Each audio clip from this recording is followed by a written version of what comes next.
sou Nicolas Sessler, natural de Ribeirão Preto, São Paulo, Brasil. E eu comecei o ciclismo, comecei a pedalar com 10 anos de idade. Favorite food? I was going to say cookies, but that's not really a food, is it? Think a nice pizza. Margherita. Tomato and mozzarella, nothing more. To become a cyclist, I think it was by accident, because it was never really planned. I was always super competitive since I was young. My mom would say that I was like a little baby, and all that I would play alone was like little cars, who would win, who would not win. And I think it kind of happened by nature, because, in Brazil, we try, everything is about football. And as a young kid, I tried football, basketball. I was good at basketball. I just never grew up. Yeah, all sorts of sports I've tried, and I was never really good at it. Really. I was terrible. Everything that was related to some sort of ball, I was bad at it. And my dream was maybe to become a Formula One race driver. In Brazil, you have Ayrton Senna, Fittipaldi, and big references. Back in the time, it was Schumacher, the biggest driver. But yeah, obviously, it's hard to become a race driver because it requires a lot of money, and it's not that easy. And I began cycling through my dad. A friend of his had injured his knee on a motorbike accident and needed to lose weight. So bike was a good solution for them to lose weight. My dad was also coming from some period where he was really busy and not healthy, typical midlife busy lifestyle.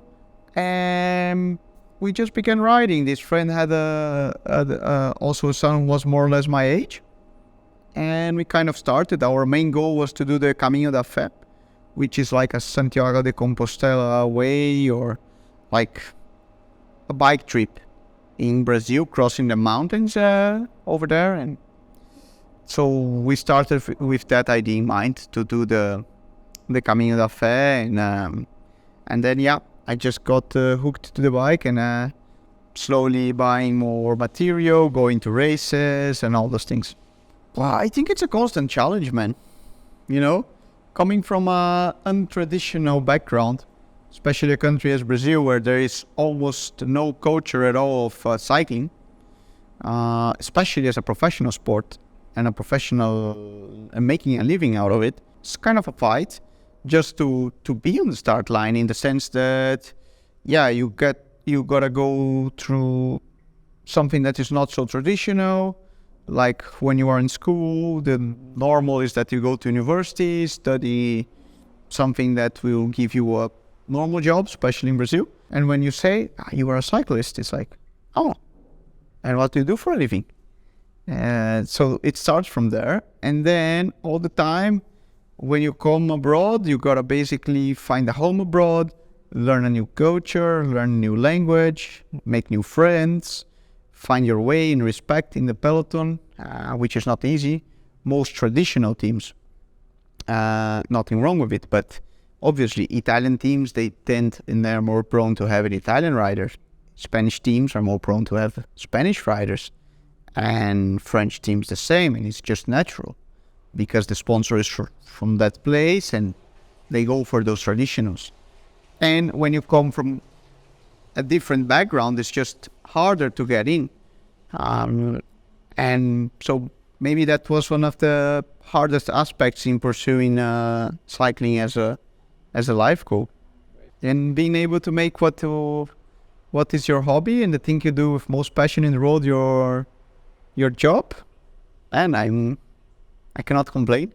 Every day that I'm on the bike and I look at what my office is, even being here, like filming this right now, and all of the things that are related to being a cyclist, I just love it. And I say, I'm like very, very lucky to be able to live from that, because I know that we are very like small group of very fortunate people that are able to make that and call that their job and make a living out of it. So I say, every day I have to enjoy. Have fun on the bike. And if you are good at it, really good, and you truly love it, you're gonna be good. Someone will spot you, and you will find a way. But you gotta love it. I don't know, I think the first time I was in a World Cup podium, I was the first Brazilian to do that in a mountain bike 10 years ago. Man, that was a special moment I will always remember. Coming again, it was the first time. Now Brazil grew a lot, especially into the mountain bike scene, but back then it was the first time. I was still a junior. I was with my dad there. We kind of traveled, only the two of us. It was a super nice moment. That's the beauty of being a professional cyclist, or just being a business where you are constantly connecting, knowing new people, learning new stories, learning new things, new points of view. It's you are never parked at a single place. You are constantly moving and constantly getting to know new things. So it changes almost every day. And I think the beauty of being able to travel so much as a cyclist is that you get to know the world better and to see different places, different people. And for sure, I've traveled to some amazing places that you say, whoa, how nice is this place? But you also travel to some pretty ugly places. And I think it's nice that when you get that opportunity, you begin to value more where you live and the things that you have back at home, and make you consider and think them more. Because you get to see the good and the bad, and you see that there's no paradise on earth. Every place has its pros and cons. You gotta find what works for you. No matter where you come from, anyone can make it and can live from their dream. Background, culture, whatever. If you really, again, as I said before, if you really love what you do, if you pursue it, anybody can be there. Favorite coffee? Filter coffee.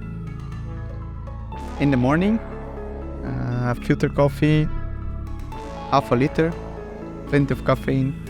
That's the best.